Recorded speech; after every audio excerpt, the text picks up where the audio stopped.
Well, hello, my friends. Hello, welcome to Emirates Lights. I'm Brother Charles, your host, and it's a beautiful day in the neighborhood. Welcome to Emirates Lights, where this program is about you. It's not about anybody else, it's about you. It's about you becoming a better person.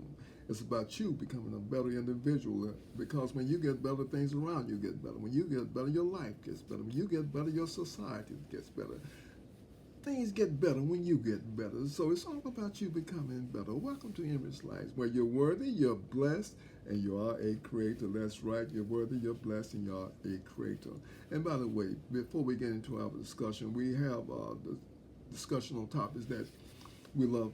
We based on biblical principles, so we have our settings coming out of the Bible. But before we do that, let me say this to you, my friend. If today is the day that you came upon the planet, happy birthday to you. That's right, happy birthday to you because why? You're worthy, you're blessed, and you are a creator. You are somebody. This is your special day. Happy birthday to you. I just want to be one of the first to say that to you. Thank you again for tuning into Ember's Lives. Today we have another fantastic topic, and our topic today is embrace your peace. Embrace your peace. And the scripture that we're going to be using comes out of John, the 14th chapter, and the 27th verse, where Jesus says, "My peace I leave with you, not as the world, but I give you peace."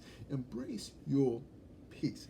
Before we do it, what is a good working definition of peace? So we're going to go with this here, saying that a good working definition of peace would be peace is the absence of confusion. That's right.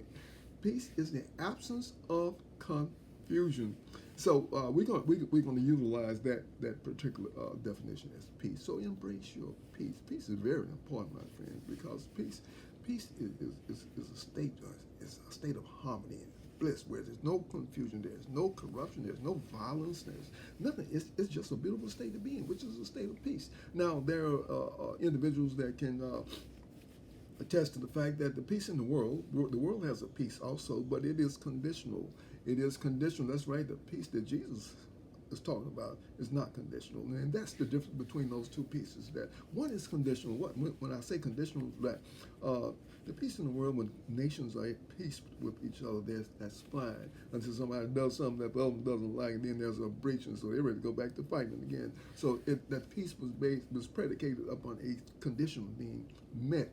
Whereas the same thing transpires in relationships. People get married and they have their girlfriend, boyfriend, and they, "Oh, I love you, and then they turn right around and somebody, "Oh, you were cheating on me," and okay, well, it's over right now. See, that was a condition. That's the underlying condition they don't tell you about in relationships. That's the underlying condition that they don't tell you about. Why didn't you tell me this before we got married? Oh, well, you're gonna have to go right now. I can't go on. See, these are the conditions that transpire with relationships. The peace of the world is conditional. That's what it's all about. But now the peace that Jesus is talking about is unconditional. It is there with you. It never leaves you. Once you get that peace, man, it is eternal. You got that. But here's the part that's so intriguing about that. You know, you can walk away from your own peace. Yes, you can. You can walk. That can be a distraction and take you away from your peace. And next thing you know, you upset, you're vulnerable, you got caught up in some stuff you weren't supposed to be doing. You walked away from your peace. There have been individuals that would get into arguments, especially in religious arguments and political arguments. Those some go get. They would do some divisive things. People start speaking to each other because of religion. They'll start speaking to each other because of politics. They can't be at peace with each other because their ideologies are totally different. So one of the main things that you understand in reference to peace is that you want to go into acceptance. You want to if you want to keep your peace, you accept people as they are. Yes, because they don't have to change. Because if people have to change to please you, then you put a condition upon them. Because once they get out of that condition, then they're no longer pleasing to you. So you put a condition. So that's not a state of peace. But once you accept people as they are, I don't care if they got money or not. I don't care if they're this or that, whatever. You just accept them as they are. You're in a state of peace. See, you haven't caused any distraction or disruptions, anything like that. They're in a state of peace. So there is a difference. But now in the world, there are all kind of prerequisites when it comes to peace. You're not fat enough. You got too much money. You don't have enough education. You're the wrong color. You don't look good. You come from the wrong ethnic group. All of these factors are things that keep people out peace. See, these are those little conditions that cause people to be in a state where they can't be at peace with you. Why? Because you don't meet our requirements. You're not in our level of, shall we say, understanding. So therefore, we can't be at peace with you. So these are the things that that we look at. We understand that people are just going to be people, but once we meet people where they are and listen to them, see, we don't put in prerequisites on people. You accept them as they are. And once you accept people as they are, then you don't have to worry about them being upset with you, everything, because you met them where they were. You accept them as they are. Now, you're not putting any stipulations on that they be a certain way, see. And this is where religion comes in there. This is where politics comes in there. People get put prerequisites or requirements on people to be a certain way because they think that they're right. And everybody think he or she is right and everybody else is wrong. So now, but in order for you to be at peace, you have to be at peace with yourself. Be at peace with yourself. When it's all said and done, be at peace with who you are. See, because there can be inner conflict. There can be devices within yourself. I've seen individuals that would have all types of money. You say, those guys got it going on. They got the big house and cars and everything else, and then they commit suicide. And what happened? What happened to them? Well, they weren't at peace with themselves. See, if there is no peace within, my friend, there can be no peace without. You have to be at peace with yourself, my friend. That's all we say. You have to be at peace with yourself. And if you're not at peace with yourself, my friend, you can't be at peace with anybody else. So peace is an inside job. Be at peace with who you are. Because, see, God is making a job. So what? See, and if you think that you're not good enough, then you have bought into a lie.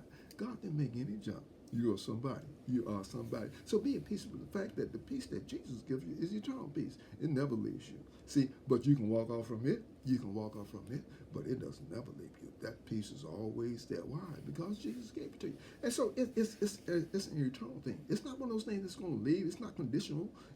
He said, my peace I give you, not as the world gives. He said, I'm going to give you some peace. So once you understand how beautiful it is to be in a state of peace, can you imagine being in a state of peace? People that don't like you or something, or somebody on the job says something about you, and there's a breach in your relationship. So you come say, hey, let's talk this thing out. I want you to know I'm not upset with you.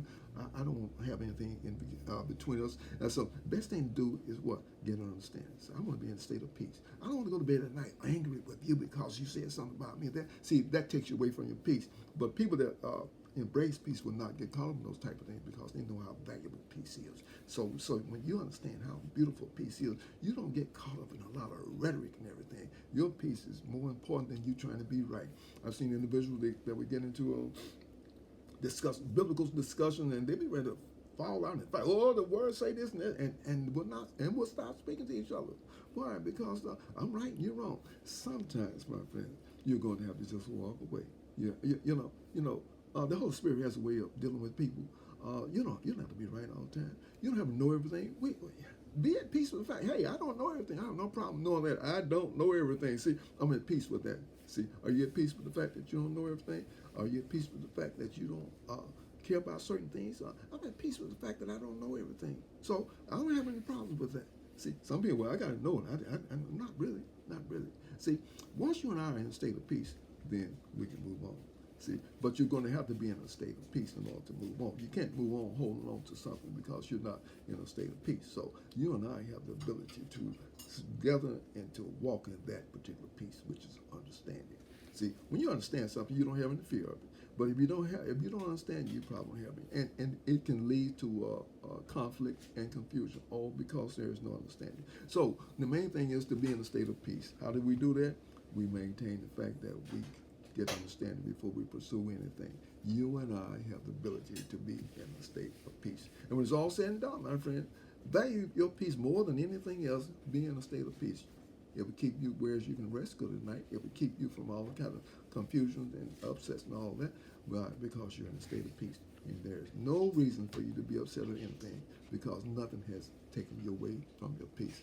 Until next time, may the good Lord bless you, and may love, joy, peace, and happiness forever be in your life as you walk upon this good earth that God has given us. Until next time, you be blessed, my friend. And thank you for watching.